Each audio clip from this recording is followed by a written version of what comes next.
Vamos falar do Flamengo, agora aqui no Bate-Pronto da Jovem Pan, o Flamengo e essa disputa no ataque, Pedro ou Gabigol? Porque no clássico contra o Botafogo a gente acompanhou talvez a manifestação mais forte das arquibancadas, do torcedor do Flamengo sobre o assunto. Porque a torcida do Flamengo, acho que ainda não tinha criticado como criticou o Pedro, né? Ainda mais sendo substituído pelo concorrente direto. E o Pedro saiu vaiado, o Gabigol ouviu aplausos desde o momento que foi chamado para entrar, entrou somente no segundo tempo da partida, já na reta final, e o jogador segue aguardando aí essa definição do contrato. Já o Pedro deixou o campo vaiado, já tinha ouvido protestos ao longo da partida, né, alguns protestos que vieram da arquibancada. A torcida começou a perder a paciência com os erros do time todo e o atacante foi alvo aí durante a partida Flamengo e Botafogo. Gabigol entrou na partida de maneira enérgica, incentivou os companheiros e tudo mais, foi aplaudido aí pelo torcedor e segue essa disputa entre os dois, Pedro e Gabigol. Lembrando que o Gabigol já perdeu o pênalti, o Gabigol ainda, né, a gente falando desse início de temporada no Mengão, não conseguiu balançar as redes contra o Botafogo, Pedro também não. Mas segue essa disputa, Mauro César. O que falar desses dois, dessa dupla Pedro e Gabigol, que vem dividindo a torcida do Flamengo, né? Tem gente que está do lado do Gabigol, tem gente que está do lado do Pedro. A sua opinião sobre esse assunto, Mauro? A primeira vai a partir de alguma meia dúzia de bobalhões que o cara que paga o ingresso para ver um jogo e durante um jogo difícil, um clássico, o time jogando mal, o cara está preocupado em vaiar um jogador porque o outro é o queridinho dele, que é isso. O cara é Gabizete, então o Gabizete é assim, ó, quem está no lugar do Gabriel é o Pedro. Podia ser o Vanderlei, o Vampeta, eu, você também, que também é Pedro. Vai ser vaiado. Ele ia ser mais logo. Vai ser vaiado, não tem jeito, porque o Gabigol tem que jogar. Não, mas o Gabigol ficou 6 meses sem fazer um gol, fez ali contra o Sampaio Corrêa, né? Tudo bem, mas é o Gabriel. Aí ele entrou contra o Vasco, perdeu um pênalti. Mas tá tudo bem. Teve uma bola também que o De La Cruz colocou em condições de marcar e ele não aproveitou, mas está tudo bem. Claro que o Pedro está jogando mal, mas também, assim, eu acho que tudo faz parte também de um processo com um time que está muito mal, a partida foi muito ruim. O Tite é um técnico assim, gente, ele vai montar o time dele pela defesa, depois ele vai tentar avançar e criar outros movimentos. Na coletiva ele falou, ele deu um sinal muito claro, não estou aqui dizendo se é certo ou errado, tá, gente? É como ele trabalha. Né? Tem muito torcedor que só observa o próprio time. Então o cara conhece o Tite, mas não se aprofunda de como é que ele trabalhou no Corinthians, como é que ele costuma agir. Bem, ele é assim, ele monta o time pela defesa. Você pegar o time do Corinthians em 2011, foi exatamente assim. Quando o time foi eliminado da Libertadores pelo Tolima, e ele não foi demitido, aí para o Roberto Carlos, para o Ronaldo, tem ali uma limpa ali, né? Uma mudança no elenco, e é assim que ele trabalha. Ele vai montar primeiro a linha defensiva, aí ele fala, o Flamengo perdeu muito ano passado, comigo foram 4 derrotas, foram 20 ao todo. É um absurdo perder 20 jogos na temporada. Ele falou, é muito, jogamos 12 partidas e perdemos 4, a gente não pode perder tanto. Ou seja, está dando um claro sinal. A preocupação dele é tomar menos gols, é melhorar o desempenho defensivo. Agora, tem muita coisa para fazer. Está ruim, está péssimo. Mas é o Campeonato Carioca, é o começo da temporada, aquela ladainha que a gente fica repetindo aqui, porque não adianta o time estar voando agora. O Santos está voando agora, no Paulista. E se jogar mal a Série B, o que vai adiantar? O que vai adiantar? Eu vejo uma coisa com o Santos e tudo. Cara, o objetivo do Santos não é esse. É a segunda metade do campeonato. Tem vários jogadores veteranos. Será que vai aguentar? Vamos ver. Não estou dizendo que sim nem que não. Não estou aqui fazendo uma previsão pessimista. Só acho que é cedo para empolgação e é cedo para achar que a terra é arrasada. A gente repete isso todo ano, porque as pessoas pegam esse período que só tem o estadual e ficam desesperador. Pode ser a situação do Botafogo, que também fez um jogo ruim, passou por várias mudanças no elenco. Já teve o jogo lá do Aurora contra o Melgar. A Aurora ganhou de 1-0, quarta-feira que vem na Bolívia, né? Jogam no Peru, Melgar joga em casa. Daí sai o adversário do Botafogo na outra quarta, uma semana depois da quarta-feira de cinzas. O Botafogo sai para jogar no Peru ou na Bolívia e começar a definir se ele segue na Libertadores. E aí vai ter que jogar depois com o Bragantino, tudo indica, para poder chegar na fase de... E quase o Flamengo se meteu nessa enrascada aí, porque andou perdendo esses jogos que o Tite citou e correu o risco de não conseguir a vaga na Libertadores em sua fase de grupos, como aconteceu com o Botafogo. Então, assim, eu entendo que é uma fase de montagem de uma equipe. Se vai dar certo, só o tempo vai dizer. Mas eu acho que isso é parte do processo. As críticas pontuais às atuações são pertinentes, devem ser feitas, é claro, né? Agora, a questão não se resume a Pedro e Gabigol. E o Gabigol, quem clama pela sua escalação a qualquer custo, está defendendo a carteirada. O Gabigol tem que jogar de qualquer maneira, porque no ano passado ele foi muito mal, ele já perdeu o pênalti clássico, ele perdeu a chance clara que o Pedro não teve. O Pedro está mal também, mas o Pedro não teve a chance que ele teve, não. A bola não chegou para ele. Claro que ele pode se movimentar mais, o Pedro também pode colaborar mais. O Gabriel tem uma outra dinâmica, outra característica, ele participa do jogo, vai buscar mais a bola, mas está muito aquém. Os dois estão abaixo. Sendo que o Gabriel está abaixo há muito mais tempo. Vou lembrar aqui de novo. Ele fez um gol com o Sampaio Corrêa, quebrou um jejum de 6 meses. Então por quê? Por que ele tem que jogar? Ah, você é contra o Gabriel? Não, eu sou contra o jogador atuar na carteirada. Eu sou contra o jogador jogar porque ele tem uma história no clube. Tem que jogar bem. Se pensar assim, o Luan era titular do Grêmio até hoje. Ele foi o rei da América, quando o Grêmio ganhou a Libertadores. Ele não só foi vendido, levaram ele de volta, deram uma chance, uma oportunidade ao homem, né? Durou meses já. Foi despachado de novo, está lá no Vitória, do Vampeta agora. Que não jogou ainda, viu? Ele não jogou. Tem mais de 2 meses lá. Então, assim, é assim que funciona, gente. As coisas, né? Passa, o Pato passou agora para o São Paulo, a passagem dele anterior foi até boa, passou agora... 2015, né? Mal jogou porque não conseguiu, tchau. É assim, o futebol é assim. Não estou dizendo que o Gabigol tem que dar tchau para ele, mas ele não pode ser esse clamor para que ele jogue a qualquer custo, como ele também está mal, os dois estão mal, mas também isso é um pouco não, em parte é reflexo do mau funcionamento da equipe. O Flamengo cria muito pouca chance de gol, mesmo quando tem posse de bola, quando está no campo de ataque, cria muito pouco. Ainda não encontrou ali um posicionamento para o De La Cruz. O Gerson está jogando uma função diferente. Não acho até que ele jogou tão mal nessa partida. Acho que ele foi até mais participativo do que em outros jogos. Fazendo desarmes, participando mais do jogo, brigando mais pela bola. Mas ele está numa outra função. Ele que vem buscar a bola no meio dos zagueiros. Então o Tite está fazendo algumas mudanças, algumas experiências. O time está mudando. As jogadas de bola parada começam a dar algum sinal. Né? O próprio gol aconteceu, foi uma jogada já no meio do desespero, mas foi mais uma jogada de bola parada que acontece muito. A cobrança curta para Ayrton Lucas fazer o cruzamento. Tentou outras vezes contra o Vasco, contra o Botafogo. Já teve gol de bola parada da primeira trave.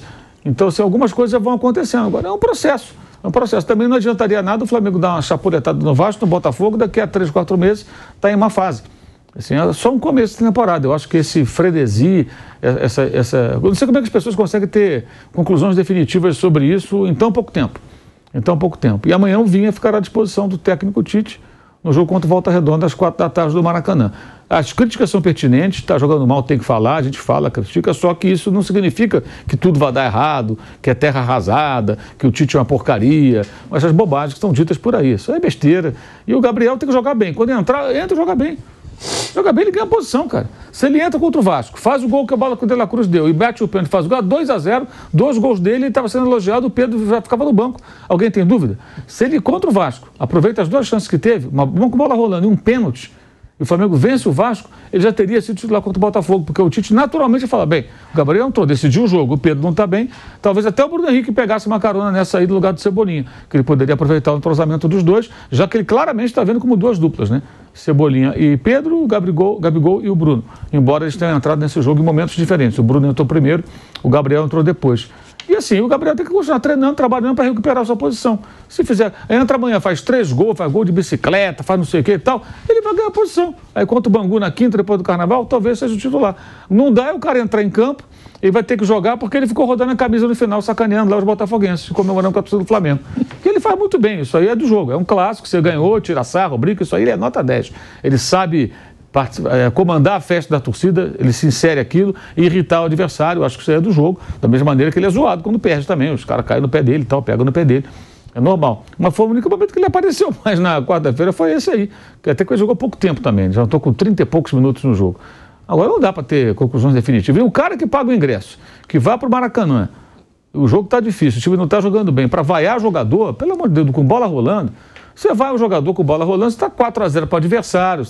Agora, no final do ano passado, por exemplo, é engraçado isso. Vai uma situação dessa. Os caras estavam aplaudindo, o Flamengo fazendo jogo de festa para Rodrigo Caio, Felipe Luiz, contra o Cuiabá, um jogo decisivo para garantir a vaga na Libertadores. E os caras fazendo festinha. Tomaram 3-0 do Atlético Mineiro, estavam fazendo festinha. Ali que era para ter dado uma cobrada. Porque o jogo do Atlético foi o que tirou o Flamengo da briga pelo título brasileiro. Uma pancada de 3-0 dentro de casa. O Flamengo tomou. Aí o jogo com o Cuiabá, vamos fazer uma homenagem aqui para os dois que vão, um vai parar, o outro vai sair do clube. Homenagem num jogo daqueles. Se o Flamengo não ganha do Cuiabá, era o Flamengo que teria que jogar aí com Aurora ou Melgar daqui a 10 dias, mais ou menos. Aí seria muito preocupante. Porque você vai falar, caramba, só falta pegar virar o Tolima do Flamengo, um time desse aí. De repente jogar em altitude, esse tipo de coisa, no começo da temporada. Mas esse problema é do Botafogo. O Botafogo conseguiu não só perder o campeonato, como conseguiu essa proeza de ficar fora da fase de grupos da Libertadores, vai ter que jogar agora. E foi a 7ª derrota do Botafogo nos 10 últimos jogos contra o Flamengo. 2 vitórias e 1 empate. Break na Rádio Jovem Pan, já voltamos com o bate-pronto para você. Seguimos no YouTube, vai deixando o seu like. Ontem eu estava assistindo o programa, acho que foi ontem, né? Que o nosso pilhado estava aqui falando do Gabigol. O Gabigol é ídolo. Aí o Mauro César falou assim, não, o Zico também é ídolo. Vai colocar o Zico para jogar também? Vai jogar só pelo status, pela idolatria? É carteirada. Se o cara tem mais história, mais peso que ele. O Pedro é importante também, mas o Gabigol é um jogador já histórico. Então ele vai jogar porque ele fez gol em final e tal. Não, ele tem que continuar fazendo gol em final, no jogo com bola rolando. E o Pedro foi muito importante na campanha do Flamengo da Libertadores. O gol da final foi do Gabriel. O Gabriel fez uma bela temporada, ajudou muito o Pedro, mas o Pedro fez muito gol. O jogo do Vélez lá, por exemplo, foi a última grande atuação do Flamengo com o Dorival. Ele foi o melhor jogador. Foi artilheiro da Libertadores, gente. O Flamengo foi campeão invicto da Libertadores, ganhou quase todos os jogos, teve um empate, o resto foi tudo vitória. O goleador foi o Pedro. Ele não está também na história de uma conquista importante, pelo amor de Deus, só o gol da final que vale. É só o gol da final que vale. Os outros gols não valem nada, né? Não tem cabimento isso. Então, quando o Flamengo foi, sei lá, campeão brasileiro, o gol do título foi do Nunes. Então, o que o Zico fez não valeu nada. O Zico fez 500 assistências, não sei quantos jogos espetaculares, mas o Nunes fez o gol, tá na história, mas o Zico também tá. Isso é uma bobagem, né? Uma coisa assim... É que tem isso hoje. Hoje tem torcedor de jogador. O cara torce mais pro jogador do que pro time. É impressionante. Tem torcedor de jogador. O cara quer o jogador dele em campo, o queridinho dele. O time é secundário. Eu penso diferente. Eu acho que o time, o clube em primeiro lugar. O jogador tudo passa, o clube é que fica. E o jogador tem que brigar para jogar. Tá bem. Se não tá bem, não joga. Pode ser quem for. Tá mal, é banco mesmo. Depois da final contra o Fluminense, eu vi aquele Rafa Dizeu, que é líder da barra do Boca Juniors, ele deu uma entrevista para esses podcasts e ele falou exatamente isso que o Mauro falou. Ele disse, cara, na torcida do Boca é um negócio absurdo, porque hoje tem mais torcedor de jogador do que torcedor do Boca. Aí ele citou essa frase que o Mauro destacou aqui, ele falou, para mim o jogador vem, vai, é só uma passagem, o clube é o que fica. Né, ele destacou isso nesse podcast. Não tem esse negócio de cartola, né? Cartola. Você escala, né? Não para de ter. Sim. O Fantasy Game, né? Que você escala. Você escala o jogador aí. Você escala o jogador, professor. O jogador é de defesa. O jogador de defesa pega atacantes a todo momento. Não, você vai ter que dar um carrinho, tomar um amarelo, ou expulso, ou fazer uma falta e te tirar ponto. Quem é defensor. Aí os caras começam a seguir o cara. Pô, aí, ó. O cara tá jogando, não tem, irmão, ele tira a ponta. O cara torce mais pro Cartola do que pro time dele. Pô. Eu lembro que na época do Bragantino, o Arthur, aquele jogou no Palmeiras, tá na Rússia hoje, os caras ficavam cobrando ele no Instagram, ele respondia xingando. Vai pra aquele lugar lá, não sei o quê. O zagueiro precisa fazer uma falta. Você me fez perder ponto. O zagueiro precisa fazer uma falta, precisa de uma dividida mais ríspida. Pô, o cara é cobrado porque, lá me tirou ponto, não sei o quê. Tem pra caramba isso. Mas isso aí eu acho que também entra aí, eu acho o fim da picada. É o Grupo Globo, né? As transmissões, seja na Globo, seja no Premiere, no Sport TV, quando aparece aquele negocinho ali do Cartola, né? Fulano, perdeu. Que se dane o Cartola. Eu tô vendo o jogo, eu tô pagando um pay-per-view, eu tô ligando minha TV para ver um jogo. Sério, não me interessa o Cartola ali no contexto. Eu acho legal o jogo e tal, mas não é no meio do jogo. Essa informação não é relevante, entendeu? Eu acho isso meio bizarro. Como tem aquele negócio da votação que os caras... É isso que ele tá falando. Aí o cara que joga fala, pode ter nesse cara. Cara, é o jogo que importa. O cara precisa ver, matou uma jogada. Fazer uma falta, ele vai fazer uma falta. Se dane o Cartola. Daqui a pouco o jogador vai evitar, porque ele também tem o Cartola dele. Ele colocou ele mesmo no jogo. Não vou fazer a falta, que do cara perder ponto. No Cartola. Isso não tem cabimento. Isso não é relevante. Isso, sabe, eu acho normal que tenha ali a inserção. Como tem a gozação, né, irmão? Que até o goleiro aí ganhou a ação. Ele foi constrangido que ele ganhou o prêmio. O melhor em campo. O melhor em campo. O Sidão. O Sidão, né? Aqui não foi nada. Não.